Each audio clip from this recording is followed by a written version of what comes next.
Hello everyone and welcome back. My name is Audrey Shantz and we are on the 4th week of our Porch Goose series, and today this is what we're going to paint. This cutie. I think it'll be fun because it's a flower and we've done flowers like this before, but I just love this one. It's happy, and so is my shirt today. Look how loud it is. I don't usually do orange, but I just felt it on this one, and look at that. It's cute, right? So I'm gonna link that for you guys if you want to get it and be my twin. I love twinning. So let's see. So if you don't already have the free printable printed out, you can find that in the description box below, and you'll get this little template, which is what we're going to use to begin our drawing. And it gives you this little surround yourself with people who feel like sunshine quote and some little gift tags. So that's kind of fun. And I have just been looking forward to getting back and painting with you. So I'll turn the camera around and we'll go through supplies, but make sure that you've got a comfy space set up. Make sure you got something to drink. I'll show you what I have to drink. Listen, it's giving me more information that you want, but that's okay. Here's my candle. So we'll have that as our ritual. This is my green smoothie. It's a protein drink with orange juice and like greens in it. It's actually good. It doesn't look good, but it is. Okay, make sure that you're happy. You got a space. Okay, we can't make sure that we're happy. Rewind. Make sure that you have a space that feels good. And then hopefully painting will help make you feel good. So let's do it. Well, it smells like candles and burnt arm hair now because I definitely just leaned over my candle. Okay, are you lighting candles? I actually want to know, like in the comments, are you lighting a candle? Do you like that ritual? And then, are you getting a drink? I actually want to know if you're doing those things because I don't know. I love to talk about it. I hope you're creating a nice like ritual or routine. Let's see. Here we are. Let's talk about supplies. Some kind of a watercolor paint set. I have a pan set like this. Here's what that looks like. And then I like to have, all right, I've already used this a little bit, but I like to have some water in a jar and a towel instead of paper towel. I find it so much nicer to work with. So just grabbing an old towel of some sort. And I have a size 10 round watercolor brush. I will use only this brush today. And then a regular old pencil and, sorry, I'm grabbing a kneaded eraser here. We'll do yellow today. It's like stuck to the other ones. Okay, so a nice kneaded eraser. And then I'm probably just going to use this ultra fine point Sharpie. I find that it's totally easy to work with, but you could do anything. Felt tip pen, a micron pen. This one's a Winsor & Newton. This is a different brand, just a pigment liner. Any of these things are fine, including like a regular ballpoint pen if you want, because we're going to work on top of fully dry watercolor paint. And what else do we need for supplies? We need to have a little spray bottle for your paints. You just get those at the dollar store. And then this is a heat tool, or you can use an old hair dryer. And we are working on 4.5 inch by 5.5 inch paper, but you can use any size that you want. And we will be using the template again to begin our drawing, and then we'll draw after that. So get some of this stuff out of the way. So we're gonna start. So we just did our sorry, we're adjusting here. We just did our supplies, and now we're gonna get into observing, which is what we always do first. And I actually think that having someone to do two things, observe with you and tell you the order of things, is like so important to the process of drawing or painting. So that's what we're going to do, is observe. First thing that maybe you'll notice is that they are not the same goose. Like see that legs, and one doesn't have a shadow and the other does, but I mean that I would have just added that on later on. But the goose, this one has the legs like this. I do think it's very cute, but I decided instead of like initially I was going to change the legs and the positioning on the goose every time, but I decided that for simplicity's sake, it would be nicer to have a template. And so we're using this one today, but if you like this, go ahead and take a screenshot right now or whatever, and make a plan to do those feet instead. It will change the way you're going to do your shadow, so that'll be something you can play around with. And I love the colors. Yellow and green are just happy to me. I think they make me think of springtime, which I love. And as we look at them, really, we just see it's a simple costume this time. So I'm going to set them down so I can point to some things. So let's see. So we've got, it's almost just like a tube that's going over the neck. And I say that because I want you to think that way. It's a circle going on top of our, you know, what is it? Ceramic goose, or is that what it's called? Cement, maybe cement. I don't know. And so we're going over the top of it. We've got this, which kind of like a turtleneck, right? That widens out, and then it's got feathers that would actually go all the way around the goose. So now we're thinking in shapes, which I like. And I just kept my colors really simple. But if you wanted to do something more complex, I love to see what you guys do. The backgrounds are like wild. You guys are so cool. You also could put like a little floral pattern on the neck. You can do anything you want here. But let's see. She's got a cute little hat. I changed the shape of the hat in these. Do whatever you want there. And we're really seeing the side of the petals here. So that's kind of a good little experience of looking at shape and thinking of what do you see versus what do you think. And what else is there to tell you? Not too much about this little gal. So I think we'll just move on. Oh, one more thing I wanted to point out. See the head? How this one is really just a straight line, like a triangle right here. Bit of a curve, but not much. And then this one dips down first. I would say take a look at your head and make sure that you like it once we get it onto the paper. I probably prefer a bit of a dip, just gives a little bit more character, but honestly, that's cute too. So let's begin. We will start with our template. If you did the printable, you have two different directions. And I'm just changing it up from left to right. Just kind of for no reason at all. But I'm straightening this out for you. We'll find our spot to put our goose, trying to stay kind of down here so we have space for that hat. And she's a bit grounded. So we'll place our fingers on the little template and then draw very lightly with your pencil, because you could accidentally trace around your finger like I kind of just did. Or you could just decide that you want to change the shape a little, and so you still always want to be able to erase. Oop. I just heard someone use the word cowabunga instead of wow, and it made me laugh so hard. So I encourage you to use the word cowabunga, just like surprise somebody. Okay, look at that beak. To me, that's always what doesn't work, and honestly, look why. I didn't cut directly around it. So couple things we're going to do. I'm going to go ahead and get the legs in there first. So remember, once you trace it, you got to get those legs in there. And then look, I have a bit of a curvy line, just like it's like feathers covering the top part of that leg. It's one space to have some detail, which I like. And then we'll come up and we're matching this line because we're seeing this whole thing is that front foot. And make sure you like it. And then I'm going to come up here and I'm right away going to make that smaller because that is like a big beak. And I want it to be smaller. So I'm going to take it in from the top because that looks to me like where it's kind of off. So everyone's just kind of looking at theirs. What do you got on the paper? Do you like what you see? That's probably good. And then I'm going to do this line to kind of differentiate just where I'm putting my paint later. Giving ourselves a guide. Okay, and let's put the eyeball in there too. You know why? Because you've got this right next to it. So just a good time to do it. If you keep it lower, you have more space for the petals to come down. So it depends on where you want to put that eyeball. Everything's kind of thinking ahead. When you're doing a sketch for watercolor painting, you're planning. It's, you know, you're trying to give yourself a good setup. So once again, I don't want to draw my shadow, but when we do it, we'll keep it close to the feet and we'll kind of try to round it out just a little bit somehow, just to give the girth of our goose here. So that is that. We'll move our template out of the way. And now we get to begin dressing her. I don't have a porch goose, but I think that by the end of this series, I will get one.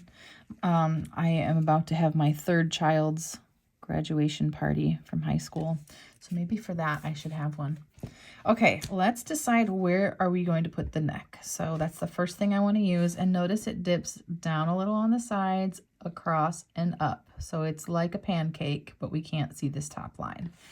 And we'll make sure we have a good length of neck here first. I'm going to come about right here, come out on the sides, down a little bit, and we'll pull it across. So that's our little pancake. Okay, and you can kind of clean up that shape however you like. Press lightly. That might be too wide because I do want it to come in, so we'll see.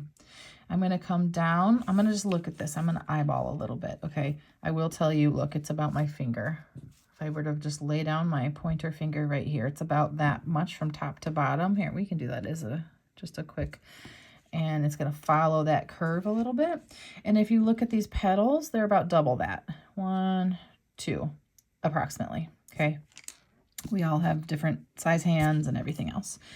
And from here, I'm going to try to create this bottom line first, noticing if I were to put straight lines, it might go like 1, 2, 3. So if I go 1, 2, 3, I love the experiment of finding the straight lines, because then you can kind of just connect them and you have the shape that you want. Just get rid of those extra ends. So let's see if it worked.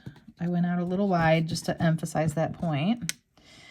And I think I wanted to come a little lower is all. So I'll do that like this, but I still am using those three straight lines I just made. I'm also going to have it dip in a little, just like that. Yeah, it's almost like one of those fake turtlenecks, but it's not. It's the top of a flower. Ooh, fun fact. I just thought of this when I was like in, oh, I don't know, 2nd grade maybe. I wanted the costume. Oh my gosh. I'll have to see if my mom will give me a picture of this. You'll love it. It's me as a flower for Halloween. And it's just cardboard around my face. So like, stick with me for 1 second here. Here's my face.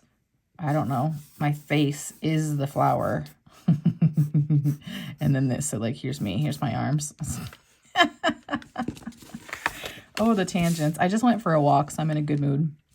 Thanks for bearing with me. Let's keep going. I like to start with this one because look, it comes down and then a big curve, kind of like a hockey stick maybe. And it stops all the way over here past, look at those curves right here. Let's curve that. Isn't that cute? Give it a little curve. And look how much space I have. Maybe my fingernail first. So I'm going to put a dot like right here. And then we're looking at what's next to it. I need a little bit of space here. Okay. So I'm going to just start it, and it's kind of like an oval. You could draw it as an oval to start if you wanted to. Okay. But then it's going to extend a little further and then curve this way. However you get there is great. Honestly, just getting something wonky on the paper and then starting to adjust it is great. I hope I can find that picture. That's funny. I have been struggling to get to painting lately, and I'm telling you, walks help. So I went for a walk today, try to get myself back into a good rhythm, and I think it was helpful. Let's go to, we're going to do these two next. We'll get that side finished first, and that helps us kind of with scale as well. I noticed that it comes out further than the goose's back first, so I'm going to come maybe a dot here, a dot over here. Let's look at our negative space. Look at this shape it's creating. And that's always, you're always observing. I'm telling you, if you can be a better observer, you will be a better sketcher or painter or just artist in general. And that's a fun challenge. Okay, so I just connected it. I looked for that shape and found it. Curved down here. I want to make sure I curve out, and everything's curves, no points, because this is a petal. So if you find yourself with points, that's totally fine. We'll just erase those and smooth out those little spots. We're always using pencil and eraser. Okay, we've got one more over here. We'll notice it kind of, look at the straight lines here. 1, 2, 3. You see them big like that. And it comes up, which I think is real cute. So make sure, look at this space that it creates on top of the back of the goose is a little triangle. Boop. And I think it comes out a little further than that even. Okay, so I'm going to come. Remember, this part, if this is fabric, the green is on top of, like these are going to be sewn underneath of the green. So it has to come under. We're gonna go 1, 2, 3, and we're all looking at it to go, but does it look good? So if you do this and you go, I did 1, 2, 3, and it doesn't look good, that's fine. You're just using that to start, and then we'll kind of change that shape from there. Sometimes my pencil lines get so thick, so that's why I'll erase them and just redo them. Oh, she's coming along, isn't she? I'm gonna try to get, so if you have any of the goose body through your petals, get rid of that. You don't want to see it. Okay. Here we go. Great, you're doing great. We got 3 petals down, we got 3 to go. These ones were maybe smaller. Look, I'm going to widen this one up a little. I'll erase that when we get to it. Let's actually do this one next, because this one's kind of just between and under. So if I take this one, look at where this is going. It's kind of above her big toe, her big part of her foot, whatever we call that. And then we're coming up like this. So I can put a dot first, which is always so helpful when you really want to replicate. And I will kind of split this space up. We're all just doing the same thing. I do like that she's got a curve inward a little bit this way. So I'll keep that. Looking for this nice straight line over and out. Now my pencil's getting dark today. I don't know why I'm doing that. I'm going over things a lot. So that's one thing. If it gets really thick, that's when I'll lighten it up. I don't mind seeing pencil, but just, you know, kind of thin lines I think are good. Great, we got this one. Maybe point that just a little bit more. Now I want to see this one in here. And look at this space it creates between. These are helpful. This shape on the body and this shape under. So here's a dot where I'm going. Just kind of splitting the difference between the leg and this petal. I wanted to call it a wing. And what if we just take this and kind of look where it's going to go though. Look, pretend up here. And that helps you figure out how to swoop this down. And then this side's going to come kind of out to the right, out to the left. So we've got a bit of a curve. I'm going to start it right there though. Out to the right, like this. I'm going to get rid of some of those lines inside of the petal.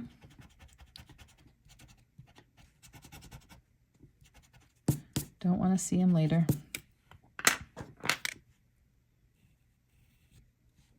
Good.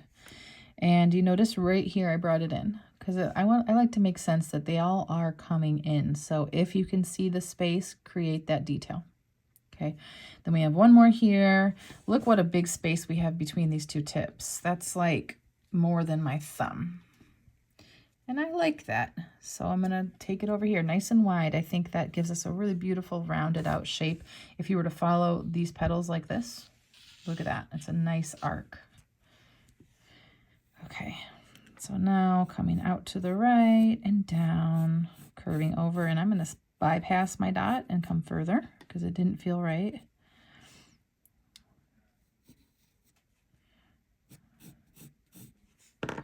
Okay, so erasing what we don't need. Those petals should not have any lines through them because they are the thing that's on top. Okay. Ooh, she's cute, cute, cute. My neck is weird here. Remember I said I thought that might happen. So first I'm going to make her neck a little skinnier, and then I'm going to bring this turtleneck type of area in and erase what's left. Notice that I made the adjustment before I erased anything. So I didn't exactly just put it in the exact same spot that it was. You'll notice I'm using a pencil instead of my kneaded eraser. Sometimes for tiny spots I do that, but I will only use the pink, not this one. This one leaves stuff on my paper. All right, a little tangent about how I feel about erasers. Let's get into the hat.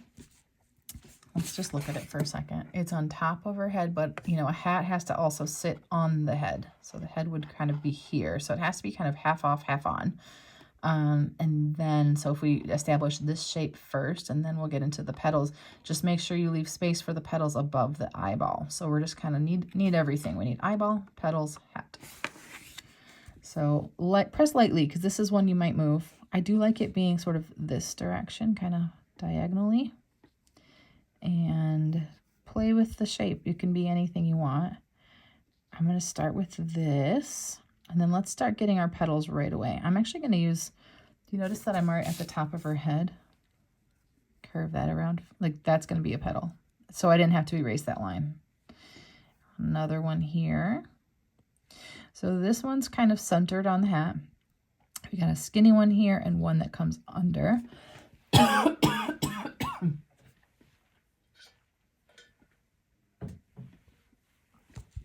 Okay, cute. So that gives us 3 petals. One more sticking out. So from here, we've gotten this middle one, 1, 2, 3. Then we'll go over here and do the other 3. You could start with that tiny one sticking out on the top. That's cute. Let's see what that gives us. A little baby up here. And if you find that you've done all of these and they are very compact, like they fit in within this shape and there's not really much sticking out of it, then I would look for it to be petally. You know, you don't want it to be like a rectangle that looks divided up. I don't know if that makes sense, but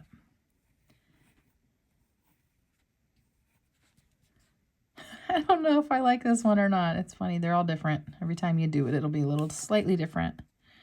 But we're getting there. Now, I think I want her beak to come just slightly up. And it just feels nice to make that change now before I see it painted. So we, I think, are about there. Notice that we have some lines on these petals and we're going to put those in later. Okay. I love her. I think she's beautiful. Let's get our pencils and erasers out of the way, but first make sure if any of your pencil got kind of dark or isn't something that you want to see later, try to get rid of it fully right now. She's cute. All right, we're going to get into our paint mixing now. So I left all my paints on here today, and I'm just going to get rid of, what should I get rid of? Let's see. We need yellow and green, and we need a little bit of gray. So I'll get rid of all of it. That's fine. So I'm just spraying this whole side down, and I've got a piece of paper towel. I could have left it on there, but I feel like we'll just do our colors together today. You can always reuse whatever is on your pan set or on your palette here. I always like to look at what colors it creates on your paper towel. It's part of why I think the experience of watercolor is enjoyable, is watching the water in your jar turn color, watching your paper towel turn color. There's a lot of mindfulness in that. We're going to take our spray bottle next and spray your paints. And you want them to be glossy, just like they're starting to have little puddles on them. Nice and shiny. See that? This paint set is good without doing that, but this just makes it even nicer. So we are going to create puddles now for the colors that we want. So if you are not doing the same colors as me, you change it up. And I have to move my little desk goose out of the way here. Okay. And let's start with our yellows, because it's nice to do that while your water's clean. I wanted to talk about yellows for just one quick second. I did this. This is lemon yellow, the first one. The next one is the next one up, cadmium yellow. This one is the teeniest bit of purple into it, trying to get it a little bit darker. This is more purple, and now it looks brown, which to me on a flower would probably start to look dirty. Then this is mustard, or what do they call it? Yellow ochre on here. And so, and then this is that yellow ochre as well, which I do like, but to me still starts to lean into brown. So I feel like I'm actually going to stay in these two right now. We don't need to get into like depth or add, you could add black, you could add purple to get our yellow darker for like shadow and working within our color, but I'm gonna go with these two right now. I think it simplifies. I think yellow is a tricky one to work with when you're working on the color wheel, for me personally. So here we are. I'm going to get my paintbrush into my water. Show you, I'm trying to show you both today. Hold on. Oh, that's as far back as we can go. Okay. I'm getting my paintbrush into my water, and then I will get some of this lemon yellow. I'm swirling my brush around, putting it onto my palette, straight to my water and back, and that is a puddle. So we will work from puddles over here. And this is really bright yellow. So if I actually wanted it to be not so vibrant, I could just take this brush, clean it out in my water. I could grab a little bit of this. Here, watch, I'll swipe some of it here. And now I have a light yellow puddle. Add the teeniest bit back into it. But this is your reminder that with watercolors, the way we get our colors lighter is by adding water. So this one's richer just because it has more paint in it. This is a little bit lighter. And I don't need to clean my brush because I'm just going into a darker yellow. So I'm going to grab some paint with my wet brush, swipe it here, go to my water and back, and that is a puddle. So notice that that really is a different yellow, and it gives us two to work with today. Plus we can do lifting, and so we can take up our paint from there. So we've got some yellows to work with. Once again, because it just went from yellow, I'm going into orange. I don't have to clean my brush unless I want to. So I'm going to grab some kind of an orange here that I will use for the beak and the feet. And that feels good to me. If I wanted to add some darker paint like on the bottom of the beak or in the feet, I could just go straight into my paint and or a darker color to do that. So we won't make a puddle for that, but you can always take from your puddles or your paints, mostly depending on how much water you want to use. And then let's get into, I just cleaned my brush, the green. I like this being kind of a bluish green. Do you notice that? It's very like, look at this green next to it. I just think it's real cute that way, but any green will be great, or any color will be great here.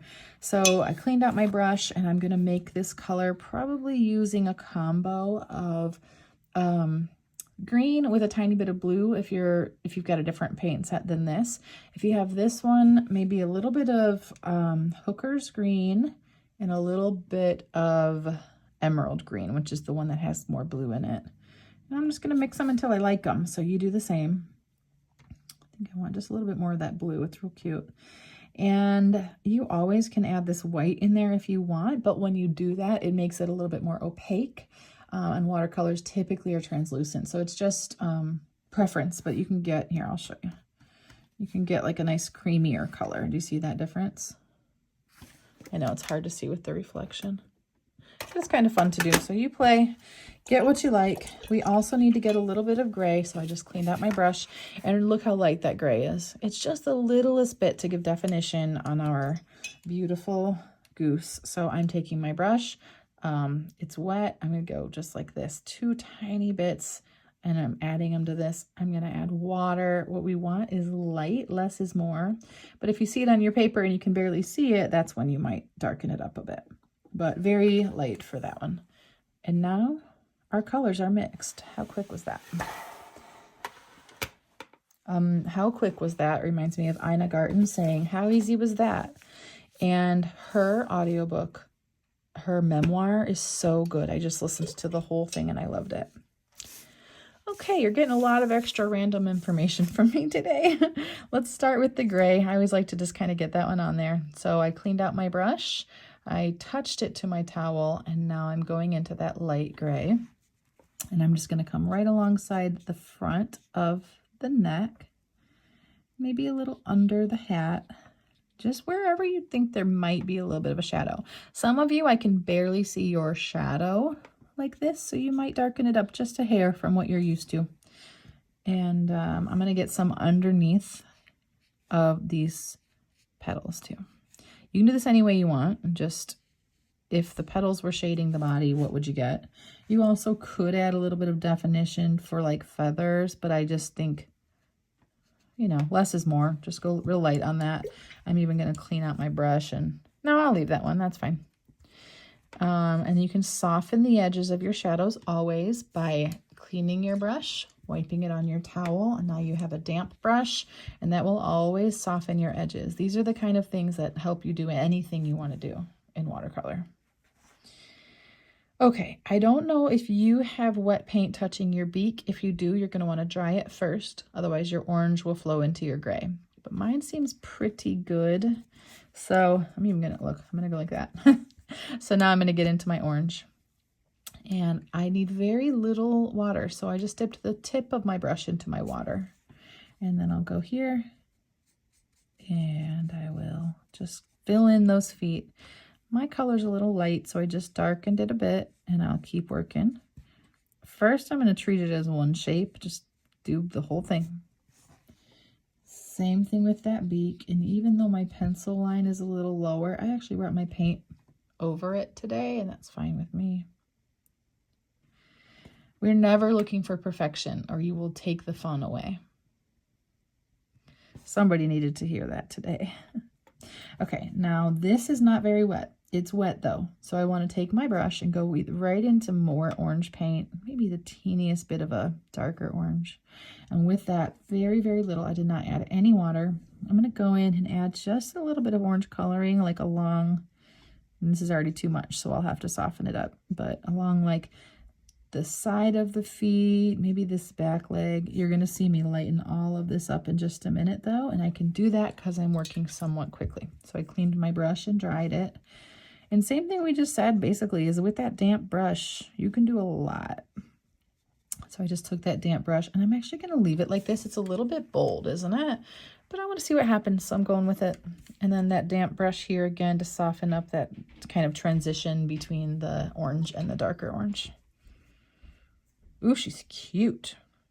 Okay, I think this is not touching anything. If your gray paint is wet, dry it first.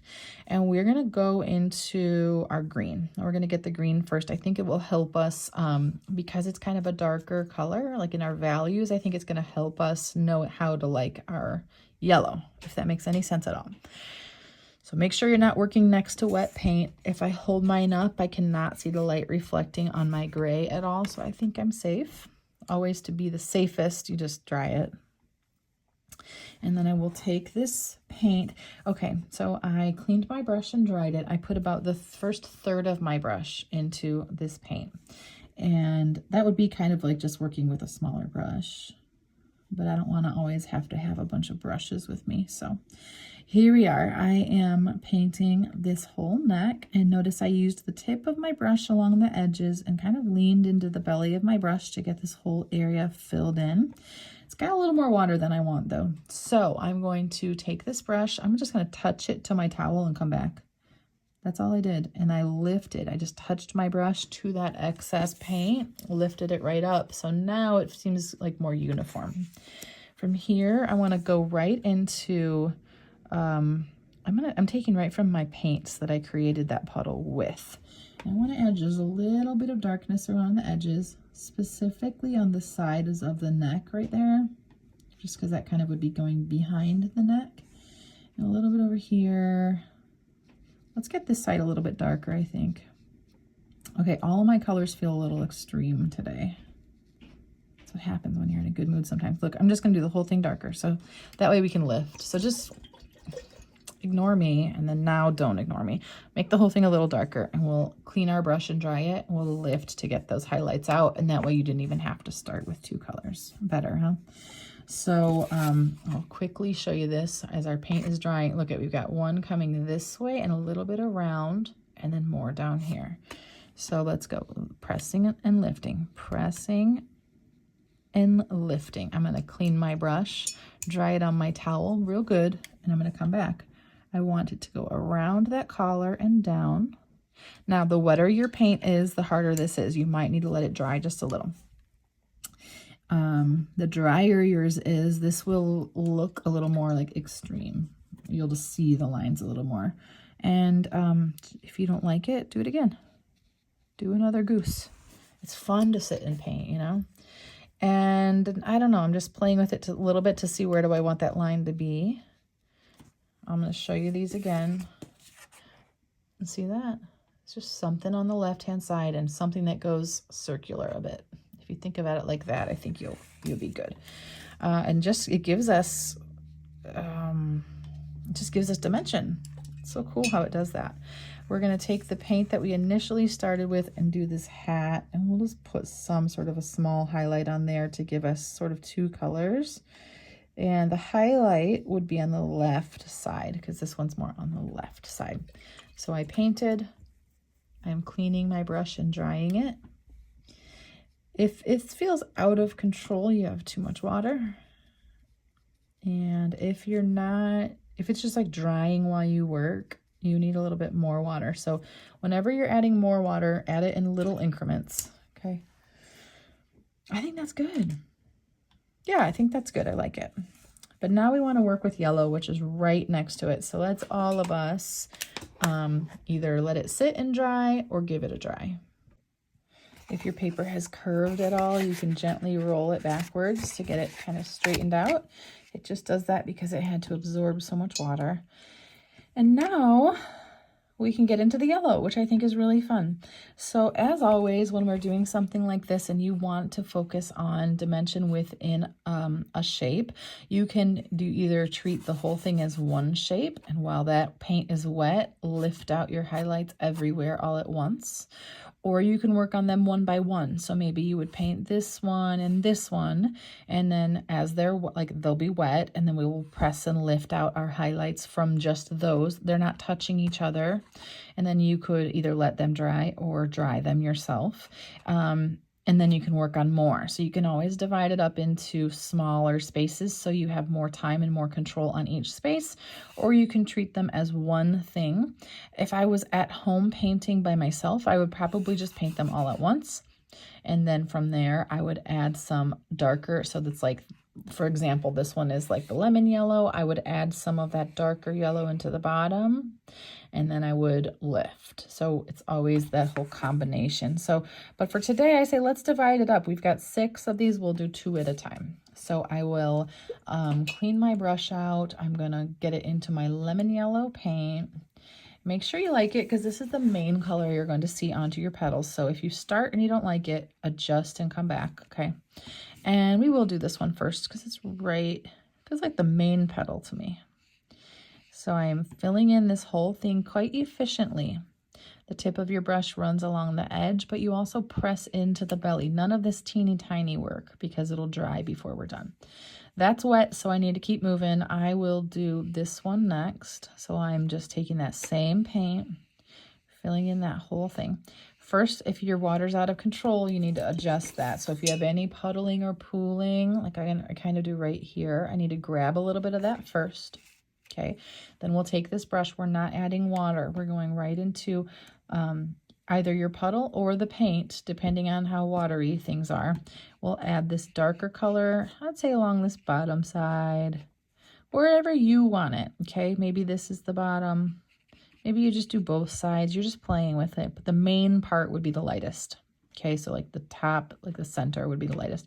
That's probably good enough. I will clean my brush out right now, dry it maybe twice on my towel. And now if I want highlights, let me zoom in for you, I can press and lift. You notice you get that third color now, that lighter color. And I'll do it again on this one, maybe just in the center on this one. Press and lift. And if it doesn't work enough, just do it again. And then dry your brush in between because you need a nice dry brush to pull up that wet paint.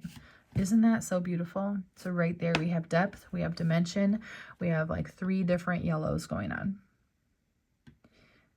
I wonder if I could have done this differently so that I didn't have to dry it. So you can dry it right now. I'll just dry it with you so that you do it too.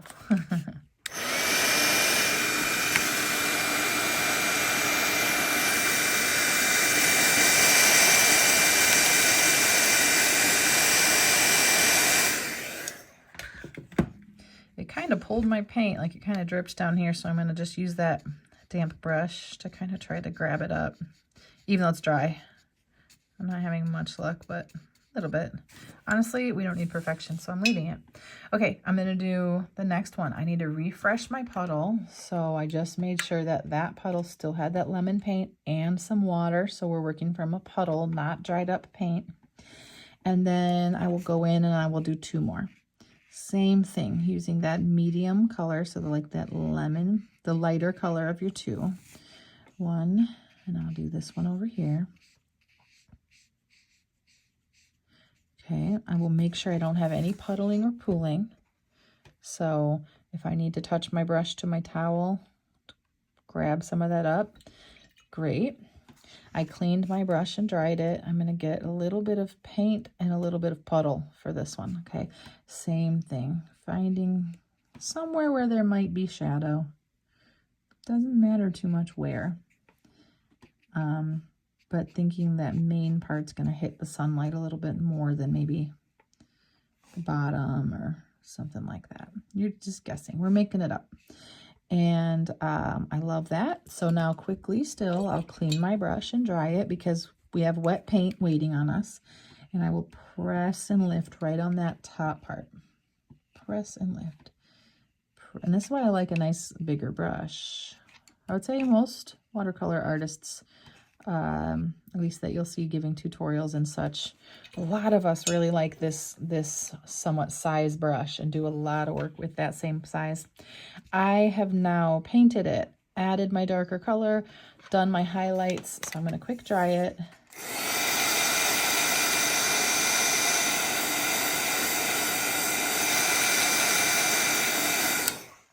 In my classes, I used to always tell, specifically kids, but if you hold that dryer too close to your paper, it's going to look like a burnt marshmallow. So if any of you have seen orange on your paper, that's what happens. You'll burn it. All right. Once again, refreshing my puddle to make sure I'm working with something I like.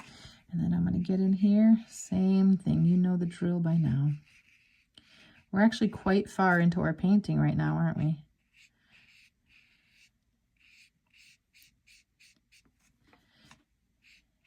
Okay, so I've got both of those filled in.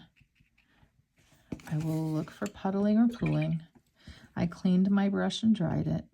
Grab any of that extra up. Adding in my darker color.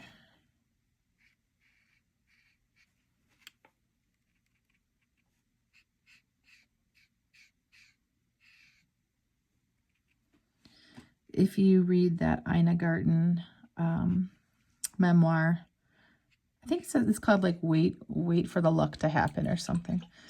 You'll have to tell me if you like it. I loved it.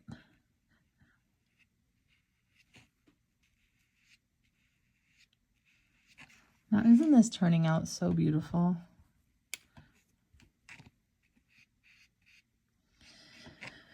Okay, now we're gonna get, we don't have to dry anything right now because we're not gonna work next to it, so we can get the petals in the hat. I'm not gonna worry about depth, dimension, or anything because it's tiny. If you want to try, no one is stopping you. But I'm just gonna fill them in. And I want just enough paint and water, you know, to just like get them filled in. But if it's puddling or pooling, before you go to the dryer, just lift a little bit of that up. It's not worth drying it forever. There we go. Okay, I'm looking at the whole thing, making sure everything's filled in and it's how I like it. And I think it is. So I'm going to give it a little teeny tiny dry right on that hat.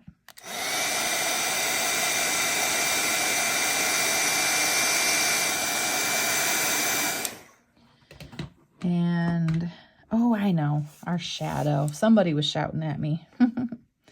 Okay, so I'm making sure that my gray is how I like it. I darkened it up a little bit from what I had on the body. I want a little bit more. See this darkness? It's a little bit more. And I will take right behind those feet, and this is, I'm making it up. I'm going to widen it up somehow. And that's what I'm doing right there. I do always like to get rid of the hard edges, so I just cleaned my brush, wiped it on my towel. I know some of you want to see how I do the water a little bit better, but I just can't, I can't get close up for you if I do that, and I haven't figured out a better like camera angle for that, so I try to tell you every time. Let's see. Make sure you like it. I wanted a little bit darkness right here. Yeah, just a little bit darker. And I love those faded out edges. I think it's a cool technique to know how to do. I just added water along the edge. That's all I did. A little bit of water. We don't want it out of control, but it softens it all up. And it looks very shadowy.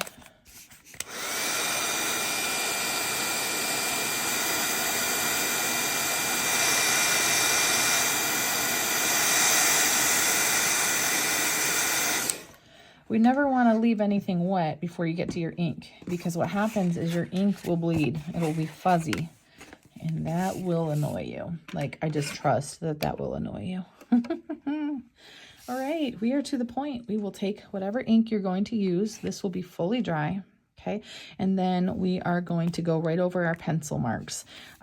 We didn't draw this little band for the hat, and I do think it's important because it's like, here's her costume. I think it's adorable.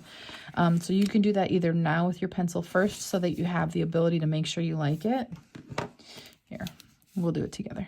It's going to come from somewhere around here behind the eye. There's the eyeball, a little bit of space. It comes over here, and it's going to come under. So like this. Nice curve, swoops. We need this part right here. And another. And that's it. I did that very far away, didn't I? See that? Okay. Pencil out of the way. Getting out your Sharpie or your ink. And this part should be a little bit zen and a little bit chill. So make sure you're comfy in your chair. You're a little bit relaxed. You're this far, so this is just the cutesy part. You get to clean up any shape that you want. If you wanted to see a better curve on a petal, you probably can cut into the top of them a little more if you wanted. And then we'll also add a line down that center part and a little short one next to it on either side. I'm going to kind of start top to bottom.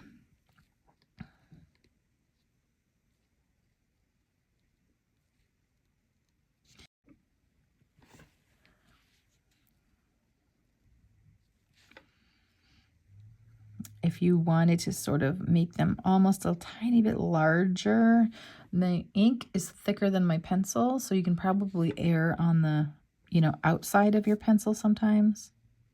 Oh, there's that eye.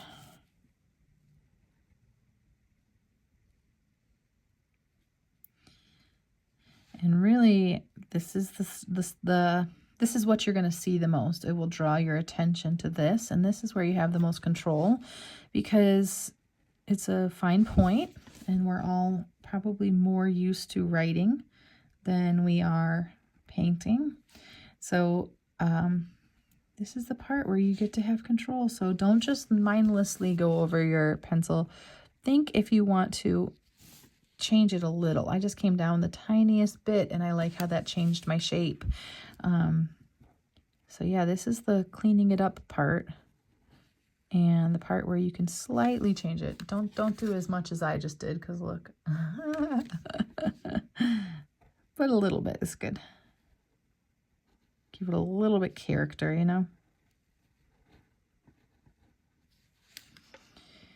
And I think if you start to look at artwork just everywhere, on your grocery, like reusable bags, all those cutie patterns, and at greeting cards, and just everywhere on your sheets, you'll see there's art everywhere, and it is not perfect art. So hopefully that'll free you up a little bit. Look at that nice little curve we gave to the back of the goose. I love that. Her backside. And I like to wiggle it again right over the foot.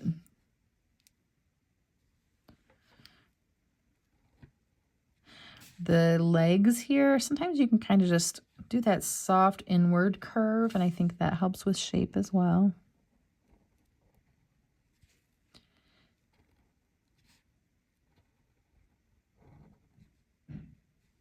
If you feel like your art is in a slump, I tell you, start going for a walk before you sit down to do artwork. Just a little walk.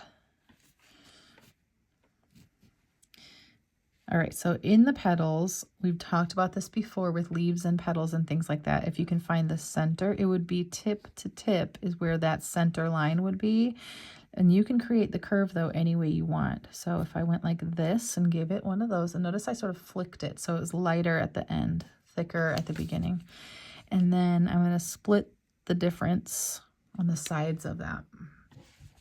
And that's how I'm going to give just that little bit of something on these petals.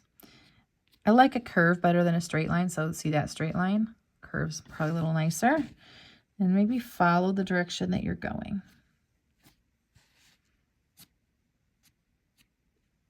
I don't like to see the end of my pen line. I like it to end. So I just took where there was white space between the end of my petal and just fill it in. And I think we did it. Let me see. Oh, she's so cute. Mine is named Marion. I don't know what yours is named, but I really appreciate those of you who have named your goose Audrey. And we're going to sign our artwork. If you'd like to share your artwork with other artists, we've got a Facebook page called Audrey's Art Club. We'd love for you to join. Everybody's so lovely there. And this is it. We are done for the week. Hopefully you're going to go off and do a little bit more art somehow.